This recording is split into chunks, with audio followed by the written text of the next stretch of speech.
Tribuners sekalian. Jadi perjalanan pendidikan aku mungkin kalau orang bilang orang-orang yang dapat LPDP itu coming from privileged family atau coming from people yang datang dari Pulau Jawa. Ya. Tapi aku pribadi itu datang dari daerah yang bisa dibilang rural areas di Sumatera.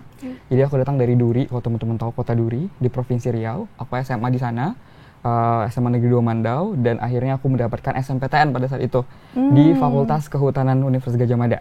Jadi aku mulai kuliah aku tahun 2017 dan akhirnya selesai di tahun 2021. Dan aku sempat berkarir selama 2 tahun dan akhirnya aku memutuskan untuk lanjut S2 aku di Imperial College London di jurusan Innovation, Entrepreneurship Management, specialization-nya adalah consulting.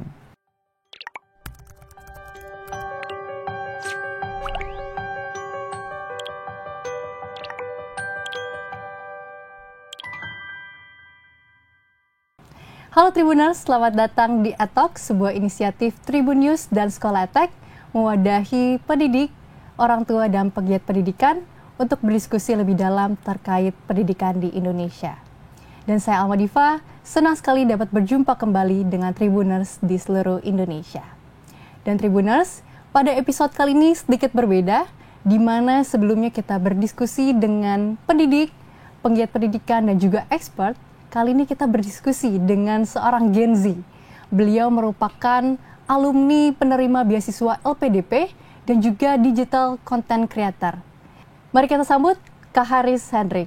Halo Kak Haris. Halo Diva, salam kenal semua teman-teman sekalian. Terima kasih sudah hadir ke sini ke studio Tribun News. Bagaimana kabarnya hari ini Kak? Alhamdulillah luar biasa, senang banget bisa diundang untuk sharing sama teman-teman Tribuners dan juga sekolah. Wah, seru sekali ya pengalaman pertama kita nih berdiskusi dengan seorang Gen Z nih. Nah Kak, senang banget sih kita bisa berdiskusi, ngobrol-ngobrol nih di podcast Atalks. Nah hari ini kayaknya banyak mau ngobrol sama kakak terkait LPDP, beasiswa, kemudian juga kepemimpinan gitu ya. Tapi sebelum masuk lebih dalam, boleh nggak sih sedikit cerita perjalanan pendidikan kakak nih? Oke, jadi aku mulai ya. Tribuners sekalian, jadi perjalanan pendidikan aku mungkin kalau orang bilang orang-orang yang dapat LPDP itu coming from privileged family atau coming from people yang datang dari Pulau Jawa. Ya. Tapi aku pribadi itu datang dari daerah yang bisa dibilang rural areas di Sumatera. Jadi aku datang dari Duri, kalau teman-teman tahu kota Duri di Provinsi Riau. Aku SMA di sana, SMA Negeri 2 Mandau, dan akhirnya aku mendapatkan SMPTN pada saat itu di Fakultas Kehutanan Universitas Gadjah Mada. Jadi aku mulai kuliah aku tahun 2017 dan akhirnya selesai di tahun 2021. Dan aku sempat berkarir selama 2 tahun dan akhirnya aku memutuskan untuk lanjut S2 aku di Imperial College London di jurusan Innovation, Entrepreneurship Management, specialization-nya adalah consulting. Gitu. Wow, menarik sekali ya, keren sekali ya bahwa memang kakak ini ternyata bukan dari Pulau Jawa. Yes, correct. Wah, keren sih kakak. Tapi kita memang tahu ya, LPDP ini perjalanannya tuh lumayan bisa katakan sulit dan juga kompetitif gitu ya. Dan kakak alhamdulillah berhasil nih, Kak Haris. Dari semua proses yang kakak jalani, apa sih momen yang paling berkesan nih bagi kakak?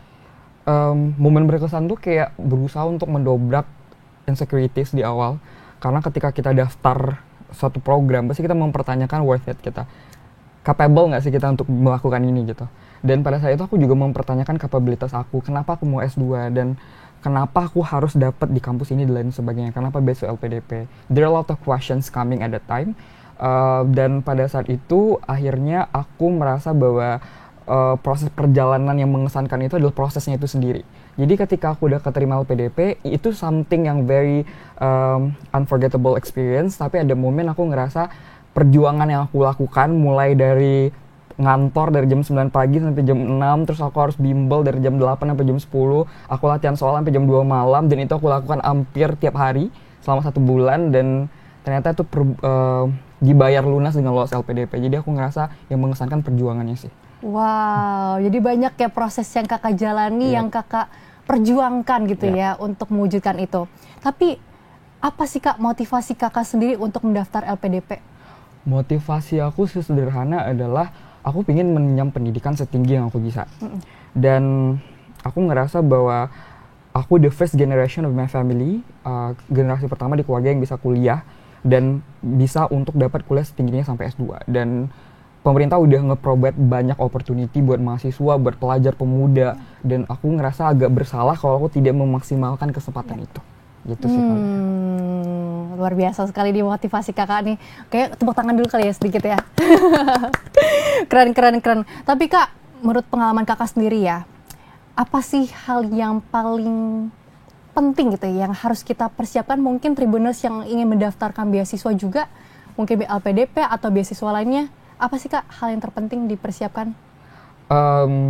Yang terpenting menurut aku adalah ketika kita daftar beasiswa, you need to understand apa itu beasiswanya dan apa yang dicari sama beasiswa tersebut. Kalau aku pribadi adalah, mungkin aku orang yang very ambitious and competitive at the same time, jadi aku kalau mau daftar sesuatu, aku pasti mempelajari dulu nih beasiswanya apa yang dicari oleh mereka. Dan aku memang udah bercita-cita daftar LPDP itu sejak kelas 11 SMA. Jadi aku mempelajari apa sih alumni, bagaimana kriteria penerimanya dan lain sebagainya. Yang kedua adalah menurut aku mempersiapkan portofolio sebaik mungkin. Karena LPDP itu mencari orang-orang yang tidak hanya sekedar pintar akademik, tapi mereka bisa ngebalance akademik dan non-akademik. Dan yang paling penting menurut aku adalah jiwa sosialnya. Karena LPDP itu mencari pemimpin muda yang akan diinvestasikan di sumber daya manusia melalui beasiswa LPDP. Sehingga aku ngerasa bahwa mereka mencari sosok pemimpin, leadership, yang punya passion untuk ngebangun Indonesia kemudian. Wow, seru. Wah, menarik banget ya kak. Tapi aku juga sempat kepoin juga nih Instagram kakak, karena kakak juga seorang digital content creator. Banyak nih sharing terkait pendidikan, juga beasiswa, dan sempat jadi speaker juga nih terkait pendidikan dan leadership. Mungkin kita biar seru nih, lanjut kita ngomongin soal leadership nih kak. Boleh. Nah, kan kakak seorang Gen Z gitu ya. Jadi masuk juga nih obrolannya ke Gen Z lainnya. Oke. Apa sih kak yang membedakan kepemimpinan seorang Gen Z atau generasi Z dengan generasi sebelumnya?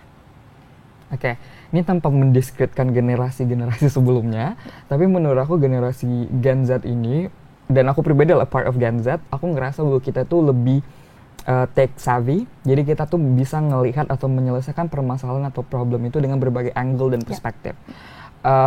Kita nggak sekedar mengedepankan feeling, tapi kita juga mengedepankan pemikiran yang kemudian ngasilin beberapa keputusan-keputusan yang bisa diambil gitu. Dan yang paling aku rasa menjadi seorang Gen Z itu adalah fast-paced environment. Kita tuh belajarnya cepat banget dengan berbagai transisi. Bayangin aja dulu kita COVID-19, before COVID, itu COVID, everything going online, dan sekarang kita balik lagi ke situasi normal, dan itu butuh transisi yang luar biasa, dan aku ngerasa Gen Z itu bisa beradaptasi dengan sangat baik. Dan aku rasa, aku juga beberapa kali pernah bekerja sama dengan orang Gen Z yang jadi leader aku, dan I think that I admire their strength and also leadership skills mereka. Tapi kakak sendiri ada nggak sih pengalaman kepemimpinan mungkin di organisasi, di kampus, atau komunitas lainnya yang mungkin bisa di-sharing sama Tribuners di seluruh Indonesia? Aku tuh waktu kuliah tuh pernah ngedirikan yayasan sosial yang fokusnya membangun sekolah matahari. Itu kayak sekolah non formal, itu ngajarin anak-anak jalanan, anak-anak kurang mampu, terus juga anak-anak yang datang dari daerah rural areas tentang pentingnya pendidikan sih. Jadi kita buat sekolah matahari, kita punya sekolah bakat, namanya tuh Lensa Pendidikan Indonesia, dan itu sudah ada di 20 kota di Indonesia dengan lebih dari 1.000 volunteers pada saat itu. Aku ngerasa kayak pengalaman memimpinnya tuh lebih kepada kita tuh mengedepankan aspek-aspek yang dinilai penting untuk membangun sebuah organisasi itu mencapai tujuannya. Kayak misalnya pendidikan tuh tujuannya adalah menciptakan pendidikan yang inklusif. Kita mencoba untuk membangun strategi nge-grand design program apa yang kemudian ngebantu orang-orang dan ngebantu kita untuk achieve misi kita tadi. Jadi itu sih pengalaman-pengalaman ketika aku memimpin di organisasi tersebut.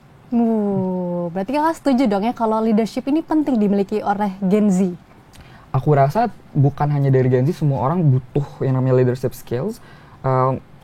Kepemimpinan nggak hanya bicara tentang memimpin orang dalam banyak ya, tapi kepemimpinan itu juga menilai tentang kepemimpinan bagi diri sendiri. Banyak orang lupa kita tuh kadang memimpin orang lebih gampang dibanding memimpin diri kita sendiri. That's why I think that leadership is really important, karena kita bisa belajar untuk mengontrol diri kita dan mengontrol orang banyak, dan juga bisa ngasilin opportunity ke depannya. Tapi nih kak, selain leadership nih, ada nggak sih soft skill lain yang wajib nih dimiliki oleh Gen Z, terutama untuk Gen Z ya? Aku bisa bilang adalah kemampuan bernegosiasi, berkomunikasi, dan lebih spesifik lagi adalah kemampuan berbahasa asing. Karena aku ngerasa sekali ya di dunia yang serba cepat sekarang ini, kemampuan bahasa Inggris sangat dibutuhkan. Kalau teman-teman cari misalnya jobs yang ada yang diposting di berbagai platform, itu pasti banyak banget yang mensyaratkan tentang kemampuan berbahasa asing, khususnya bahasa Inggris.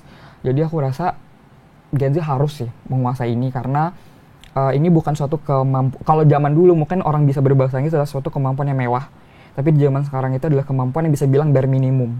Jadi aku rasa itu salah satu soft skill yang cukup dibutuhkan di dunia sekarang sih, apalagi di dunia kerja. Betul. Jadi memang untuk Gen Z dan untuk teman-teman yang lainnya gitu ya, kayaknya penting banget ya, perlu punya perasaan ingin tahu, ingin belajar, itu kayaknya penting banget ya. Nah, dan kakak sendiri ya, seberapa penting sih Gen Z ini untuk terus belajar dan mencoba hal baru? Karena seru banget nih, pengalaman kakak ini sendiri sempat kuliah di luar kota, hingga kuliah lagi di luar negeri. Itu gimana kak? Aku selalu merasa setiap orang itu adalah pembelajar sepanjang hayat. Jadi aku ngerasa ketika kita belajar itu, kita jadi semakin kita banyak belajar, semakin banyak kita nggak tahu dan semakin menambah kesana ilmu pengetahuan kita. Aku ngerasa bahwa kalau kita berada di titik yang kayak kita puas sama apa yang kita capai, kita puas sama pengetahuan yang kita miliki, kita nggak akan bisa move out into another places, kita nggak akan bisa step up our comfort zone, step up our level, karena penting banget kita bisa belajar apapun itu yang menurut teman-teman itu membantu teman-teman untuk bisa survive di dunia ini gitu sih. Jadi aku ngerasa sih penting banget untuk bisa punya kemampuan atau curiosity untuk bisa belajar hal baru gitu. Dan menurut aku yang paling penting banget adalah kita tuh harus tahu gaya belajar kita, karena semakin kita tahu gaya belajar kita jadi paham bagaimana kita nge-approach something different. Kayak misalnya contoh aku pribadi, gaya belajar aku tuh audio visual. Jadi aku mencatat sambil aku mendengarkan. Ada orang yang memang metode belajarnya adalah visual, jadi disesuaikan dengan itu untuk mendapatkan outcome yang lebih baik, lebih sempurna aja. Kan kebanyakan orang nanya-nanya, kenapa sih aku ketika belajar tuh nggak pernah masuk gitu, kenapa sih aku belajar nggak pernah paham sama materinya. Ya mungkin aja proses kamu belajar itu, gaya belajar kamu itu tidak sesuai dengan apa yang kamu inginkan gitu.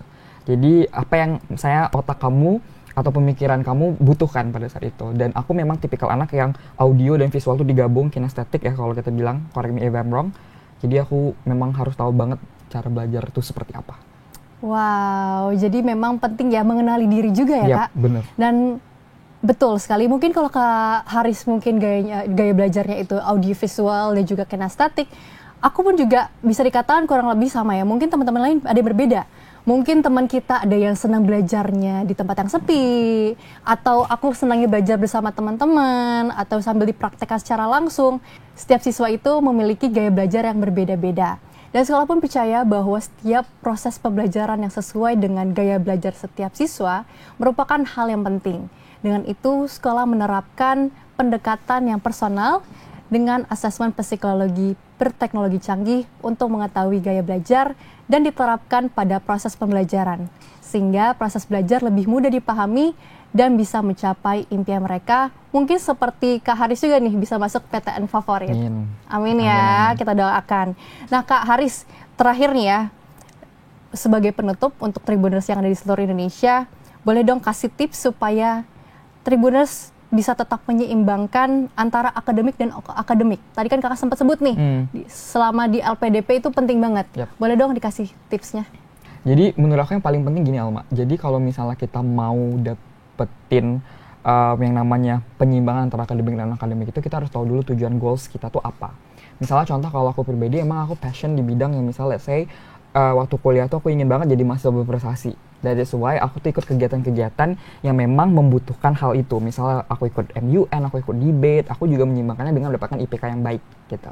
Tapi memang banyak orang yang komentar, kan nggak bisa ya Kak kalau kita misalnya sempurna di berbagai sisi. Aku setuju, karena kita punya kapabilitas sebagai manusia, tapi setidaknya kita bisa memaksimalkan potensi-potensi yang kira-kiranya memberikan kita kesempatan untuk berkembang lebih jauh lagi gitu. Kalau saran dari aku sih, tentukan setup goals-nya, temuin passion kamu, dan menurut aku perjalanan menemukan passion itu bukan perjalanan 1-2 malam. Ini perjalanan hidup yang kemudian, oh aku tahu nih bahwa passion aku ini. Mungkin kalau orang-orang nanya Haris passionnya apa, mungkin aku udah bisa jawab sekarang karena aku udah mempelajarinya tuh sampai 5 tahun belakangan ini. Jadi you need to discover your passion. Dan yang ketiga adalah ketika kamu bercoba untuk menyeimbangkan akademik dan non-akademik, set up priority. prioritasnya apa. Jangan sampai ketika kita itu ikut semua kegiatan dengan catatan ingin dapetin passion kita atau kita bisa dikenal aktif, kita melupakan yang namanya prioritas tadi, sehingga kita melupakan tanggung jawab. Saya misal kamu ikut organisasi, leadership, tapi satu sisi kamu juga ikut ini yang membuat kamu keteteran dan akhirnya merugikan orang banyak gitu. Jadi set up priority. Jadi aku bisa simpulin ada 3. Yang pertama adalah tahu tujuan kamu apa, passion kamu apa, dan yang paling penting set up prioritas tadi di dalam kegiatan kamu sehari-hari. Buat agenda tiap hari kamu ngapain aja, jadi kamu bisa tahu apa yang kamu lakukan. Gitu sih kalau dari aku. Oke, gak terasa nih Haris, kita udah ngobrol seru banget diskusi kali ini. Dan terima kasih pastinya kami ucapkan udah main kesini, hadir dan sharing dengan Tribuners di seluruh Indonesia. Semoga menjadi inspirasi nih untuk Gen Z lainnya. Yep, terima kasih sudah diundang juga. Terima kasih. Untuk Tribuners yang ingin mengetahui lebih lanjut terkait sekolah, bisa kunjungi link kita yang ada di video ini. Baik, sekali lagi terima kasih. Sampai jumpa di episode Talk selanjutnya. Terima kasih. Download Tribun X sekarang. Menghadirkan lokal menjadi Indonesia.